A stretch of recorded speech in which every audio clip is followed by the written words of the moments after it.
बिस्मिल्लाहिर्रहमानिर्रहीम, अस्सलाम वालेकुम। Welcome to my channel. आज की जो मेरी वीडियो है वो एसटीआई जॉब्स के हवाले से है।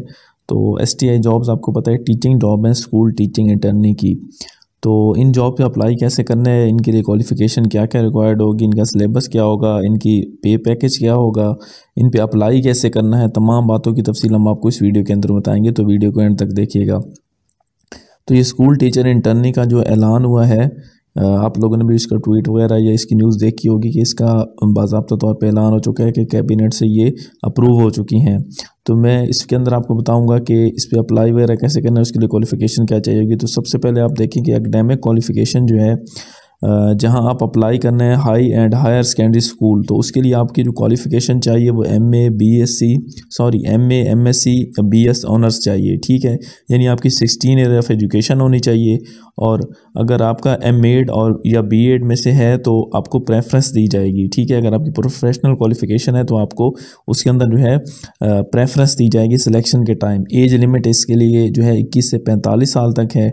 और इसके अलावा अगर आपका एक्सपीरियंस भी है तो उसके भी आपको जो है उसका भी आपको फ़ायदा होगा, उसको भी प्रेफरेंस दी जाएगी अगर आपका टीचिंग एक्सपीरियंस है तो। ठीक है, और एलिमेंट्री स्कूल के लिए जो रिक्वायरमेंट है वो भी तकरीबन सेम ही है, एमए एमएससी बीएस ऑनर्स है। इसके अलावा इसके अंदर बीए बीएससी वाले भी अप्लाई कर सकते हैं एलिमेंट्री स्कूल के अंदर। बाकी जो चीज़ें एक्सपीरियंस और एमएड बीएड वाली वो सेम ही है। अगर बीएड भी आपका है तो आपको उसका फ़ायदा होगा। ठीक है, प्राइमरी स्कूल के अप्लाई करने के लिए जो रिक्वायरमेंट है वो सिर्फ बीए बीएससी है। ठीक है, उसके अंदर भी अगर आपका बीएड है या एक्सपीरियंस है तो आपको प्रेफरेंस दी जाएगी। तो ये तीनों इसकी अलग अलग कैटेगरीज़ हैं। ठीक है, तो इस पे जो अप्लाई करने का तरीका है वो इस तरह से होगा कि स्कूल के अंदर जो होगी, मतलब जिस स्कूल में नंबर ऑफ़ वैकेंसीज वेकेंट होंगी, वो स्कूल के हेड जो है प्रिंसिपल वो अनाउंस करेगा न्यूज़पेपर के ज़रिए।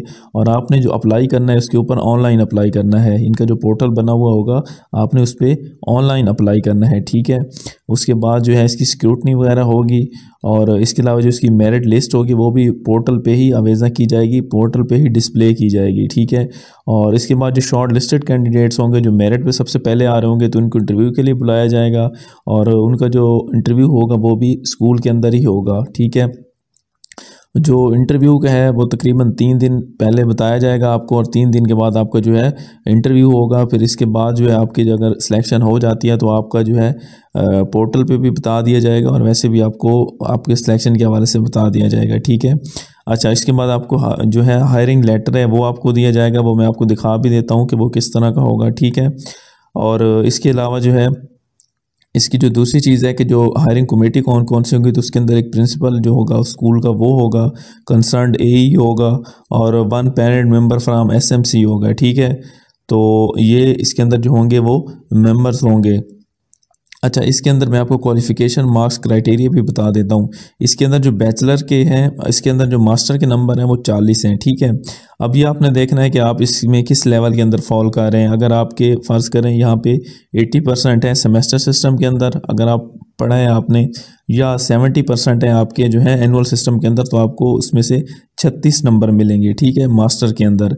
इसी तरह आप देख लें कि इसके अंदर आप जितने भी आपके मार्क्स हैं वो नीचे बताए हुए हैं कि आप किस जो है लेवल के अंदर फॉल करते हैं तो आपके उतने नंबर हो जाएंगे। सेम इसी तरह बैचलर के 15 नंबर हैं, तो आपकी जितनी परसेंटेज है आपने देखना है कि उस हिसाब से आपके कितने नंबर बन रहे हैं। अगर आपने बीएस किया हुआ है तो उसके 55 मार्क्स हैं, और उसमें भी आप देख लें कि आप आपके जितने परसेंटेज मार्क्स उसके अंदर बन रहे हैं तो आप वो कैलकुलेट कर ले। इसी तरह इंटरमीडिएट और मैट्रिक के भी 15-15 नंबर है, तो वो भी सेम इसी तरह से है कि अगर मैट्रिक में आपके 90% मार्क्स हैं तो आपको 15 पूरे मिलेंगे, अदरवाइज़ आपको कम मिलेंगे। ठीक है, अच्छा, इसके अलावा प्रोफेशनल जो क्वालिफ़िकेशन है एमएड और बीएड, उसके आपको अलहदा से 10 नंबर मिलेंगे। ठीक है, एक्सपीरियंस के इसके अंदर जो है मार्क्स नहीं है, लेकिन ये है कि आपको प्रेफरेंस दी जाएगी। यानी कहीं पे आपका मेरिट अगर फ़र्ज़ करें सेम होता है किसी के साथ और फिर आपका एक्सपीरियंस होता है तो फिर आपको ही प्रेफरेंस दी जाएगी। ठीक है, या इंटरव्यू अगर आपका अच्छा होता है तो उसमें भी आपको प्रेफरेंस दी जाएगी, आपको एक्सपीरियंस है तो।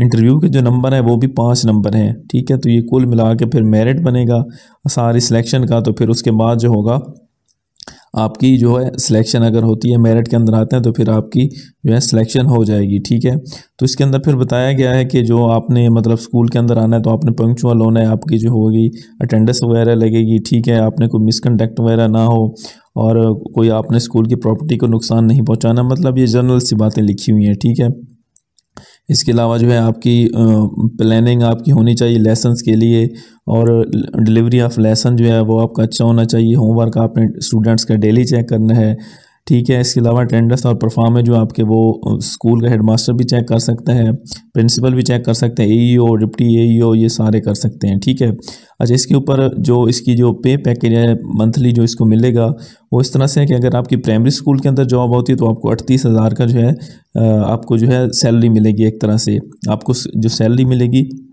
वो आपके अकाउंट में नहीं आएगी, बल्कि आपको मंथली जो है एक चेक दिया जाएगा, क्रॉस चेक, ठीक है। आपको हर मंथ सैलरी का चेक दिया जाएगा। अगर एलिमेंट्री लेवल पे आप पढ़ा रहे हैं तो आपके 40,000 है, और अगर आप हाई या हायर सेकेंडरी लेवल पे पढ़ा रहे हैं तो देन आपको जो है 45,000 रुपये मिलेंगे, ठीक है।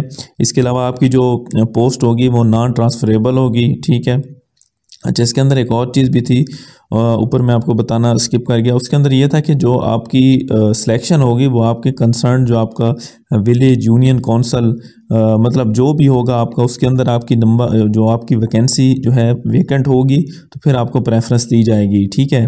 अगर फ़र्ज़ करें कि उस मतलब आपके विलेज के अंदर यूनियन कौंसल के अंदर उनको उस मुतलका यूनियन कौंसल या उस गांव का जो है उम्मीदवार नहीं मिलता, तो फिर जो है वो दूसरे उम्मीदवार की तरफ यानी साथ वाले गांव की तरफ या यूनियन कौंसल की तरफ जाएंगे। यानी कि जहां पे आपकी वैकेंसी होगी वहीं पे जो उन्हीं के वहाँ पे रहने वाले जो रेजिडेंट होंगे वहाँ के उन्हीं को प्रेफरेंस दी जाएगी, ठीक है, सिलेक्शन के लिए। तो आपने अपने जो है मुतलका इलाके में ही जो है वहाँ पे ही अप्लाई करना है, ठीक है। अच्छा, उसके बाद मैंने आपको इसके मुआवजे का बता दिया, ठीक है। इसका जो ड्यूरेशन होगा वो 9 महीने होगा, और उसके अंदर जो है समर वेकेशन इसके अंदर शामिल नहीं है। वैसे आपका जो कॉन्ट्रैक्ट पीरियड है वो 9 मंथ का है। तो इसमें इस तरह से होगा कि जितना अरसा आप पढ़ाएंगे आपको पे भी उसी अरसा की मिलेगी। ऐसा नहीं होगा कि अगर आप नहीं पढ़ाएंगे तो आपको पे मिलती रहेगी, ठीक है। इसके अंदर जो सेकंड शिफ्ट वाले स्कूल हैं वो इसके अंदर नहीं आएंगे, ठीक है। और इसके अलावा आपकी जो जॉब्स हैं वो परमानेंट नहीं होगी, आपका कॉन्ट्रैक्ट होगा, आप रेगुलर नहीं हो सकेंगे। इसके अलावा जो मेल एसटीआईज होंगे वो बॉयज़ स्कूल में अप्लाई करेंगे, और वोमेन जो होंगी यानी कि फ़ीमेल एसटीआईज वो गर्ल्स स्कूल में ही अप्लाई कर सकती हैं और पढ़ा सकती हैं, ठीक है। नीचे यहाँ पर लिखा हुआ है लेटर ऑफ जो है आपका agreement for hiring of school teacher internee, तो ये लिखा हुआ है। ये बाद में जब आपकी सिलेक्शन होगी तो उसके अंदर आपकी चीज़ें आएंगी कि आपका नाम, फादर नेम वगैरह, CNIC, ये सारी चीज़ें। आपको TADA कोई नहीं मिलेगा। आप 1 मंथ के अंदर 2 छुट्टियां वैसे कर सकते हैं, आपका ट्रांसफ़र जो है वो भी नहीं हो सकता, ठीक है। और इसके अलावा जब आपका ये ड्यूरेशन मुकम्मल हो जाएगा तो आपको एक एक्सपीरियंस सर्टिफिकेट भी दिया जाएगा, ठीक है। और इसके अलावा ये बाकी वही चीज़ें हैं जो मैंने आपको बता दी हैं। तो इसके अलावा इसका जो जहाँ पे ये इस जॉब के हवाले से बात है तो मैंने आपको सारी चीज़ें बता दी हैं। तो आप इन जॉब पे जब ये इनका ऑनलाइन पोर्टल आएगा, मतलब वो अपडेट होगा, तो आपने उसमें अप्लाई करना है। अपने जो डॉक्यूमेंट्स वगैरह है वहाँ पे आपने उनके मार्क्स वगैरह लिखने हैं। मेरिट आप अपना खुद भी कैलकुलेट कर सकते हैं, जैसे मैंने आपको बताया है। आप अपने मार्क्स इसमें देखें कितने हैं तो आपको अपने मेरिट का खुद ही पता चल जाएगा, ठीक है। तो बहुत अच्छी अपॉर्चुनिटी है ये, क्योंकि इनका पे पैकेज जो है अच्छा पैकेज है। क्योंकि एजुकेटर्स की जॉब आने के वैसे ही अब चांस कोई नहीं है, तो इन जॉब से आपने लाजमी अप्लाई करना है। मज़ीद इस हवाले से आपको कोई क्वेश्चन हो तो आप कमेंट करके पूछ सकते हैं। वीडियो आपको अच्छी लगी तो उसको लाइक कीजिएगा, चैनल को सब्सक्राइब कीजिएगा। Thank you. अल्लाह।